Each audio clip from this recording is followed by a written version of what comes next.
It-trasparenza tal-Gvern Laburista hija tali li t-tieni talba permezz tal-liġi li tirregola dritt sagrosant tal-informazzjoni jew kif magħrufa aħjar il-Freedom of Information Act dwar in-nefqa fuq il-Malta Film Awards ġiet irrifjutata. Ġimgħa ilu l-Gvern għala il-bib fuq it-talba ta' Times of Malta dwar kemm kien nefaq fuq il-Malta Film Awards u l-Malta Film Festival u issa 8 ijiem wara l-iskuża tal-Gvern għat-tieni talba identika din id-darba mill-Malta Independent għal darba oħra li għadhom qed jiġbru id-dokumenti. Dan jistona ma' dak li qalilna l-Ministru Bartolo fl-aħħar ġimgħat li ċifri lesti tant li ma laħaqx preżenthom biss għax laħaq għalaqlu il-Parlament. Id-diskussjoni il-karti kollha se jkun qed jitpoġġew fuq il-mejda tal-Kamra. Kellek ċans għaliex il-Film Awards kien qabel ma xogħol l-Parlament. Ġidi skuża, skappatura ħelwa ngħidula bil-Malti.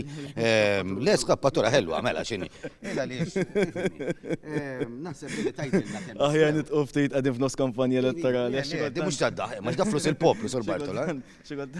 Da flus il-poplu ġifieri. L-istess Ministru li dakinhar tal-awards iddandan biċ-ċoff fuq il-palk tal-MCC ilu ġimgħat jipprova jgħaddi żmien bil-ġurnalisti. Il-budget oriġinarjament allokat għal din is-serata kien ta' 400,000 euro. Iżda nies fl-industrija qed jinsistu li ġew sparpaljati aktar minn €1,000,000 jew